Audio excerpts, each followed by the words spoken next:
Hello, everyone. How's it going? Divonis here, back with another podcast. And today I'm gonna start off this podcast by actually doing a few disclaimers. One, my normal disclaimers.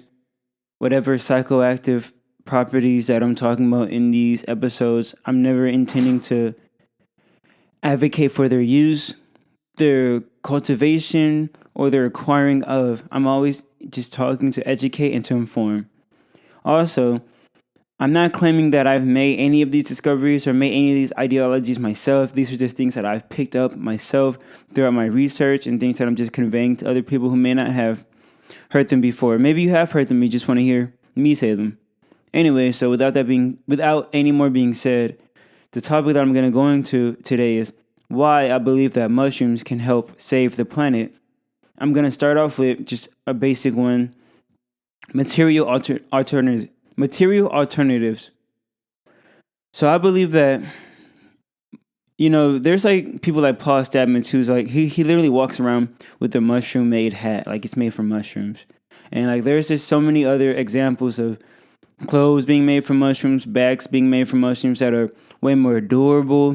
They're way more sustainable, and they're also way more cost efficient to make. I feel like finding reusable ways of creating cloth and clothing could be a really big step in evolution in making sure that we keep the world's materials as intact as they are. And mushrooms being easily cultivated, we can just make constant fields of these mushrooms and use these mushrooms to make clothing. And like since we can clone mushrooms easily just by taking spore prints or like putting them on agar or making liquid cultures, things of that nature, it's really easy to just keep continuing the process of making mushrooms, cloning them, making mushrooms out of those genetics, just keep improving them from there. So I believe that material alternatives is a really good place to start when it comes to mushrooms. Another field that I feel like we can work on a lot with mushrooms is dealing with the thoughts of depression, anxiety, and those like neurocentric emotions that we may feel that they may have a lot of underlying problems that are affected by them. So, as I'm sure a lot of you know, whenever you experience a psychedelic experience, a lot of the times what it does is it brings all of those emotions, all of those ideologies to the forefront and to the point where you can't really ignore them. So like I feel like this would be a very important step in developing depression and anxiety medicine because it helps you figure out and centralize those problems and help address them rather than hiding from them, which I feel like a lot of these new and like drugs do. Like I feel like they don't address problems. I just feel like they suppress the problems, and that's not really curing anything. That's just a temporary fix to a much bigger picture problem. And I feel like modern medicine has kind of lied to us in a way that makes us think that it's actually healing us when really it's not really healing anyone at all. It's like a placebo. It's like you take it for a little bit, and yeah, it makes okay. I guess it's less. I guess it's more than placebo because it actually makes you feel the chemical reactions that it's giving you. But those chemical reactions are temporary. It's basically like being high all day. You're just taking another way.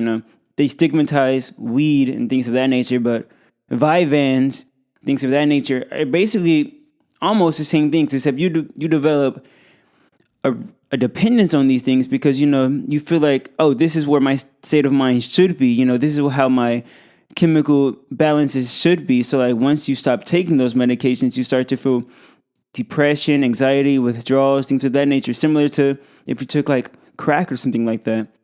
So the beautiful thing about mushrooms are that they're not inherently addictive at all. In fact, most people who take them, they probably will only take them probably a handful of times in their life because they're just so powerful and the experience is just so transcendent that, it's just like not a lot of people can handle doing that constantly over and over again. I remember the first time I ever did mushrooms, I didn't do it again for another 6, 7 months because the first experience was just so intense and just so gratifying. And I just needed a lot of time to actually internalize all of the stuff that they were presenting to me. So I feel like mushrooms is a very good alternative, and I'm glad that now, as we've been able to actually look into the research and not have this phobia of mushrooms, we can actually start to look at their scientific applications and look at the actual research rather than just being scared of them. So next, I'm gonna say is it can help with world hunger, and I say that as in like mushrooms are, like I said earlier, mushrooms are a very cultivatable crop. So we can just keep constantly making huge heaps of these mushrooms, and I feel like we can make them at a much less cost to the ozone layer than, let's say, agriculture with things like cows that takes so much that produce so much greenhouse gases, and like that fuck up. Let me not say fuck up. That messes up the ozone layer. And obviously, mushrooms have their limitations, and also you have to get past the point of not everyone enjoys the taste of mushrooms, and that's like that just comes with any change. Whenever there's a big change, a lot of people aren't going to be on board because they're not used to it. It's like new to them. And I feel like as time goes on, and as us as a society begins to be more adapted into them, we start to realize that, hey, maybe these mushrooms are actually here to help us, and maybe we shouldn't be so scared of them. Maybe we should just avoid the poisonous ones, or like rather learn more about the poisonous ones and learn more about just mycology in general. I feel like we should all learn it in some capacity. But yeah, I feel like helping with world hunger is a really big, a really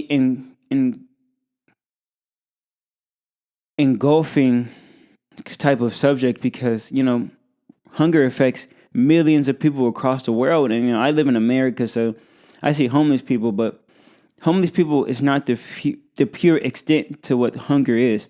Hunger affects multiple villages, multiple cities in other countries, like third world or like less developed countries. And like, we can't be so blind as Americans to just feel like hunger is just like a problem of homelessness. Hunger is like getting multiple meals throughout the day, not just one meal to satisfy someone at that current moment. And I feel like mushrooms can really help that because, like I said, they're very cultivative.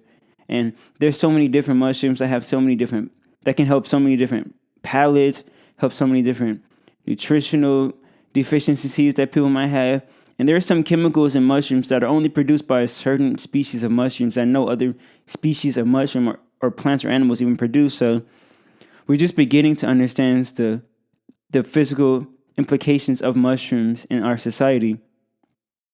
And moving on to the next subject, I feel like a lot of mushrooms have, speaking of the chemicals, a lot of mushrooms have benefits that could help enhance the human mind. Like, let's say how lion's mane is really good with helping with memory loss, cognitive function, rebuilding those neural links that we may have lost over the years of just being human. I feel like mushrooms have a really good application at becoming the next big medical boost in human evolution. Because just look at it. There's like so many theories, like the stone ape theory that theorize that, these are all theories, obviously. So I'm not claiming that anything is true. I'm not going to claim that I believe any of these things. I'm just, there are theories that are out there and I'm just presenting them. Anyways, the stone ape theory theorizes that there were monkeys that for like thousands of years, they just consumed these mushrooms, and like the mushrooms slowly and surely helped with their cognitive function, helped them form more complex thoughts, and eventually it was able to help them use tools. And after using tools, they were able to use these mushrooms to either further their culture. They developed tribes, communities, culture, and eventually, we got language, things of that nature, and like you see the humans we are today. There's the missing link between Homo sapiens and the link before that, where our brains grew 2 times the size that they are now.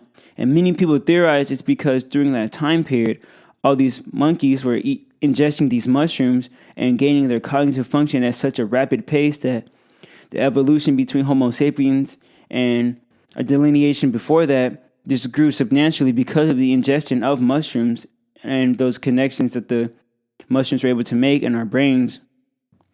So I feel like if we continue to ingest mushrooms on a more national and even international basis, I feel like it would just help evolve the human species as a whole. And like I said, it doesn't just end with lion's mane. There's cordyceps, reishi. There's so many other medicinal mushrooms that have. Sorry, my podcast kind of cut off for a little bit, but as I was saying, there's so many medicinal mushrooms that just have so many medicinal benefits that, and we're just beginning to unlock it, because mycology is beautiful because it's a field that is getting evolved by every single day. New discoveries are being made by new people every single day. So Anyways, turkey tail is one of the ones that I've been really fascinated with recently because I just watched this TED talk, or rather a presentation of information that Paul Stamets did not recently. It was like probably 6, 7 years ago. It's recent to me because I just watched it, but he was referring to his mother and how she was going through so many health problems related to cancer, and a lot of the people that were on the same medication that she was on ended up dying afterwards. But the reason, well, not the sole reason, but one of the reasons that Paul Stamets believed that she was able to survive was because while she was taking another supplement that was recommended by the doctors, she was also taking turkey tail. And these turkey tail tablets actually showed that they were helping boost her immune system like tenfold, to the point where out of the 9 of the 10 of the people who participated in this study, 9 of them died, and the other 9 that died, they weren't ingesting turkey tails. And Paul Stamets' mom was the only one who survived, and she was the one that was ingesting turkey tail. And obviously, these ideals and like this information is kind of new to me. So if I'm like misquoting or saying anything that is misinformation, please be free to correct me in the comments. But anyways, so there's so much scientific evidence being presented that I feel like we should definitely open the doors to study this stuff more, that its implications in medicine could actually be exponential to our species and help cure many of the diseases that we are plagued with. Like, think about it this way. Do you know why humans are so prone to fungal infections and diseases? Well, it's because in a way we are mushrooms. We evolved from mushrooms like probably around 200 million years ago. And with that, a lot of its genetic information is still within us, which is why, mushrooms give us such benefits, because, we're connected to them. But yeah, that's just my little spiel on mushrooms and how I feel like they can help change the world. And obviously, as I dive into the field more, I become more knowledgeable and things become more available. I can update this list in any moment, but this is just how I feel as of September 9th, 2022, as a 23-year-old college soon-to-be graduate. Who knows how the field will progress in the next 2 to 5 years, even 1 year. Obviously, we've been in such a mushroom boom revolution right now that there may be changes that can be made in a few months. Who knows? But I hope you guys enjoyed this episode. It's been Divonis. Once again, I'm not promoting the use, cultivation, or collection of any illegal substances. Make sure you know the guidelines and the laws in your province. And, I hope you have a good day.